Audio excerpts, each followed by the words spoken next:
नैतिकता ही काय फक्त खुंटीला टांगून ठेवायची गोष्ट नाही आहे. मित्रो, माझं नाव तुकाराम आई वडिलांनी ठेवलं. त्यावेळेस तुकाराम नाव येतं, आपल्या समोर काय येतं?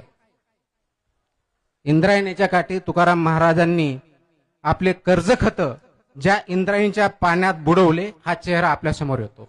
संत तुकाराम की ज्यांनी कर्ज दिले होते, ते व्यवसाय होता त्यांचा. अनेक वर्ष कर्ज केले, कर्ज दिले, कर्ज वसूल केलं. चुकीचं होतं का? नाही. अगदी त्यांच्या काळात कर्ज दिले जायले, कर्ज दिल्यामुळं ते वसूल करणं, त्याचा धंदा करणं, पोटपाणी नेणं, आणि हा धंदा चालू राहणार. त्यांच्या वडिलांनी केला, त्यांच्या वडिलांच्या वडिलांनी केला, असे ते स्वतःही केले. पण अशी एक वेळ आली की त्यांना हा प्रश्न पडला. त्यांनी विराम घेतला. हे कर्ज वसूल करतोय, हे योग्य करतोय की अयोग्य करतोय,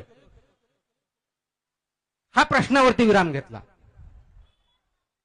त्यावेळच्या परिस्थितीनुसार कर्ज दिल्यानंतर कर्ज वसूल करणं, किंवा आजच्या डेटला सुद्धा बँका कर्ज दिल्यानंतर कर्ज वसूल करण्यानंतर, किंवा आपण दिलेला पैसा वसूल करण्यामध्ये नॉर्मल प्रश्नाचं उत्तर काय? योग्य. चुकीचं काही नाही. स्टँडर्ड प्रोटोकॉल आपण जे म्हणतो, SOP, स्टँडर्ड ऑपरेटिंग प्रोसिजर, तीच आहे. त्याच्यात चुकीचं काय?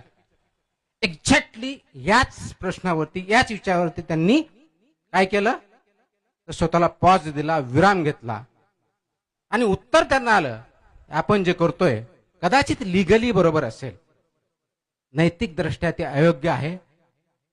कारण त्यांनी काय बघितलं, तर कागदावरच्या कर्ज खतापेक्षा त्याच्या पाठीमागची जी माणसं आहेत, मनुष्य आहेत, त्यांचं जीवन जास्त महत्वाचं आहे. आणि म्हणून त्यांनी उचलले ते कर्ज खत आणि इंद्रायणीमध्ये बुडवून टाकले, जेणेकरून त्यांना कधीही त्रास होणार नाही. त्यांना जे योग्य जीवन जगता येईल त्यासाठी मी मदत करू शकू. याला म्हणतात विचारांना पॉज देणं, याला म्हणतात थांबणं, विचार करणं आणि नैतिकतेच्या दृष्टिकोनातून निर्णय घेणं. तो फक्त स्टँडर्ड आहे म्हणून नाहीये, तर राईट म्हणून, योग्य की अयोग्य, फक्त लिगल नव्हे, या दृष्टिकोनातून त्यांनी हा निर्णय घेतला. आणि म्हणून आज आपण त्यांना त्यांचं म्हणणं काय होतं? त्यांचं म्हणणं हेच होतं, जे का रंजले गांजले त्याची मनुष्य त्याची देवतेची जाणावा. हे ज्यावेळेस त्यांनी म्हटलं, म्हणजे आणि नुसतं फक्त म्हटलं नाही. आज आपण घराघरात काही आरती करत असू, काही पोथीपुराण करत असू, मंत्र म्हणत असू, आणखी जे काही करत असू, आचरणात आणतो का? हा महत्वाचा आहे. त्यांनी फक्त